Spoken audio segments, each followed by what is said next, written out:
Kaleshwaram project అవినీతిపై ACB entry ఇచ్చింది. ప్రాజెక్టుపై దర్యాప్తు కోరుతూ రాష్ట్ర ప్రభుత్వానికి లేఖ రాసింది ఏసీబీ. విజిలెన్స్ డిపార్ట్మెంట్ పంపిన లేఖను సీఎస్ కు పంపారు ఏసీబీ డీజీ.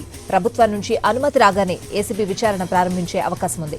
గతంలో కాళేశ్వరం ప్రాజెక్టులో కీలకంగా వ్యవహరించిన ఈఎన్సీ, ఈఈ అధికారుల దగ్గర భారీగా అక్రమ డబ్బును గుర్తించారు ఏసీబీ అధికారులు. ఏసీబీ విచారణ చేపడితే మరిన్ని ఆర్థిక అక్రమాలు వెలుగులోకి వచ్చే అవకాశం ఉందని భావిస్తున్నారు.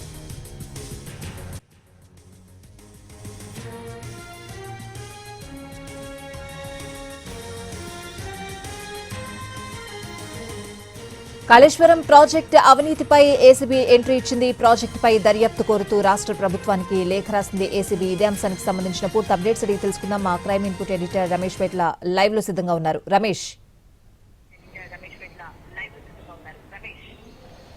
ఏదైతే కాళేశ్వరం ప్రాజెక్టులో జరిగిన అక్రమాలకు సంబంధించి ఇప్పటికే విజిలెన్స్ శాఖ పూర్తి స్థాయిలో విచారణ జరిపింది. దీనికి సంబంధించిన నివేదికను కూడా ప్రభుత్వానికి పంపించింది. అయితే దాంట్లో అధికారులకు సంబంధించి అవినీతి ఉంది, అధికారులు పెద్ద ఎత్తున అక్రమాలు పాల్పడ్డారని చెప్పి ఇప్పటికీ తేల్చింది. అయితే దీంతో పాటుగా ఇటు ఏసీబీ అధికారులు కూడా ఇప్పటికే కాళేశ్వరం ప్రాజెక్టులో పనిచేసిన ఈఎన్సీ కావచ్చు, ఏడీ కావచ్చు, ముఖ్యమైన మొత్తం 4 ఆఫీసర్లపైన ఇప్పటికే అటు ఏసీబీ అధిగమించి ఆస్తుల కేసులు నమోదు చేసింది. అయితే వాళ్ళకి సంబంధించి చూస్తే ఒక్కొక్క ఆస్తులు దాదాపు 100 కోట్ల రూపాయలు ఉంది. అయితే ఈ నేపథ్యంలో కాళేశ్వరం ప్రాజెక్టులో పెద్ద ఎత్తున అవినీతి జరిగింది, అక్రమాలు జరిగింది, కాళేశ్వరం సంబంధించి అధికారులు అవినీతి పాల్పడారన్న విషయం కూడా ఇప్పటికే ఏసీబీ విజిలెన్స్ అధికారులు నివేదిక ఇటు ఏసీబీకి పంపించిన నేపథ్యంలో దానిపైన విచారణ కోరుతూ అటు ఏసీబీ అధికారులు ప్రభుత్వానికి లేఖ రాశారు. అయితే ఈ మేరకు సీఎస్ కి ఒక లేఖ పంపించారు. అయితే ఇది ఫార్మల్ గా పంపించి మాత్రమే ప్రభుత్వం నుంచి అనుమతి రావాల్సింది. ప్రభుత్వం నుంచి అనుమతి వచ్చిన తర్వాత కాళేశ్వరం ప్రాజెక్టు సంబంధించి అధికారుల పాత్రపైన పూర్తి స్థాయిలో దర్యాప్తు చేయబోతున్నామని చెప్పి కూడా ఏసీబీ అధికారులు చెప్పడం జరిగింది.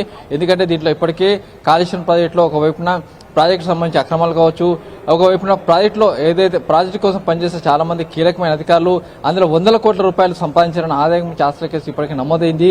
కాబట్టి ఈ నేపథ్యంలో అటు మురళీధర్ కావచ్చు, అర్రామ్ నాయక్ కావచ్చు, మరొకరు కావచ్చు, మొత్తం ముగ్గురు అధికారులపైన కాళేశ్వరం ఇప్పటికే ఆదాయానికి మించి ఆస్తుల కేసు నమోదు చేసింది. అయితే దానికి సంబంధించి కావచ్చు, అటు విజిలెన్స్ ఇచ్చిన నివేదిక కావచ్చు, వీటన్నిటి మీద సమగ్ర దర్యాప్తు చేసేందుకు అనుమతి ఇవ్వాలని చెప్పి కూడా ఏసీబీ అధికారులు అటు సీఎస్ కి ఒక లేఖ రాయడం జరిగింది. సీఎస్ నుండి ఇలా అనుమతి వచ్చిన తర్వాత ఫర్దర్ గా ఎంక్వైరీ చేస్తామని కూడా అధికారులు చెప్తున్నారు.